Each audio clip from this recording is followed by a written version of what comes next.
देखिए आप लोग समझ नहीं पा रहे हैं। मामला है 2009 से 10 का 11 का। उस समय के जो सीएस के प्रभार में थे डॉक्टर मनीष, उन पे 4 करोड़ रुपए का दवा का भ्रष्टाचार का आरोप है। वो 4 करोड़ रुपया उस समय क्या बिहार सरकार के स्वास्थ्य मंत्री और सीएस के रूप में जो डॉक्टर मनीष थे, क्या उन दोनों की मिली भगत से पैसा गायब हो गया? नमस्कार, न्यूज़ फॉर एशिया में आपका स्वागत है और मैं हूं लक्ष्मीकांत। बड़ी खबर बिहार के कटिहार से है। कटिहार में दवा घोटाला मामले में बड़ी कार्रवाई की गई है। दवा खरीद मामले में 4 करोड़ रुपए के हेर फेर का मामला प्रकाश में आने के बाद हड़कंप मच गया था और अब इस मामले में दोषी पाए जाने पर तत्कालीन अस्पताल उपाधीक्षक को जबरिया रिटायर कर दिया गया है। हमारे कटिहार ब्यूरो चीफ डॉक्टर सुमन मिश्रा के अनुसार वर्ष 2009-10 से 2011-12 के बीच दवा खरीद में जमकर धांधली की गई थी। दवा घोटाला में तत्कालीन सिविल सर्जन पर भी कार्रवाई की गई थी। इस मामले में सदर अस्पताल के तत्कालीन प्रभारी उपाधीक्षक मनिंद्र कुमार मनीष पर अब कार्रवाई की गाज गिरी है। मुख्यालय स्तर से उन्हें अनिवार्य सेवानिवृत्ति दे दी गई है।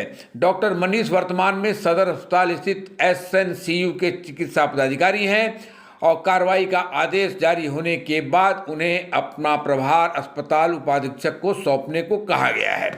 आपको बता दें कि तय दर से अधिक कम कीमत पर दवा की खरीद तथा बिना निविदा के अनियमित तरीके से साल 2009 से 2012 के बीच कटिहार में दवाएं खरीदी गई थी।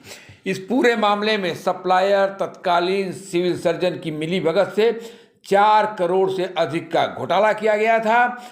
लेकिन अब बड़ा सवाल यह उठता है कि क्या सिर्फ अनिवार्य सेवानिवृत्ति दे देने से ही अपराध माफ हो जाएगा?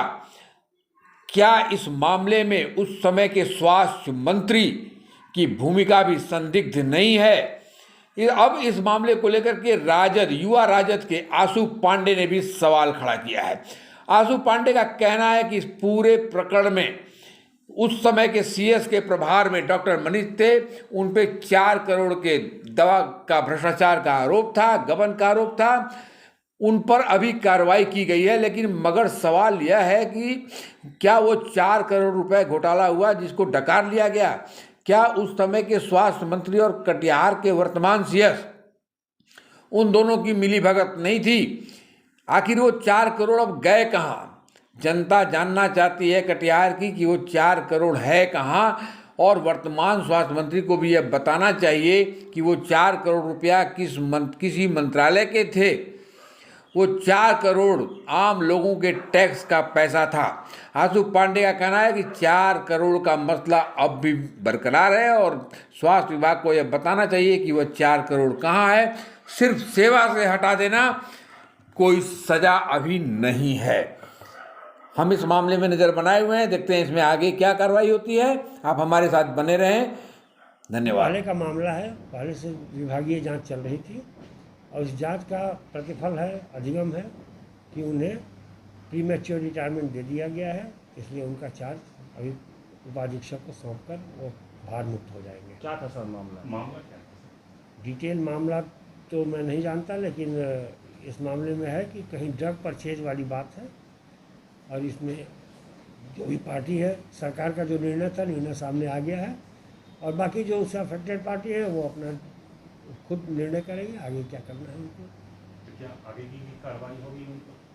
अब आगे की कोई कार्रवाई तो नहीं है। हुआ है, सेवानिवृत्ति कर दी गई है।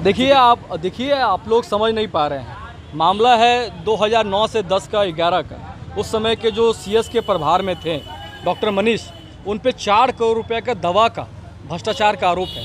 वो 4 करोड़ रुपया उस समय क्या बिहार सरकार के स्वास्थ्य मंत्री और सीएस के रूप में जो डॉक्टर मनीष थे, क्या उन दोनों की मिलीभगत से पैसा गायब हो गया? अब सवाल ये है कि उन्हें सेवा से मुक्त कर दिया गया है उनकी नौकरी रहते हुए।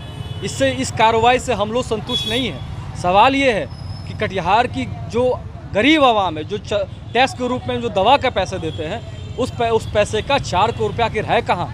वर्तमान के जो स्वास्थ्य मंत्री हैं उनको जवाब देनी पड़ेगी कि वो 4 करोड़ रुपया है कहाँ। अब मैं चाहूँगा कटिहार के डीएम साहब से भी कि वो भी इस पे सफाई दें, इन पे बताए कि वो 4 करोड़ रुपए का आखिर क्या हुआ। सवाल 4 करोड़ रुपए का है जिसे ढकार लिया गया है। आशु पांडे, युवा राजद, बिहार प्रदेश सचिव।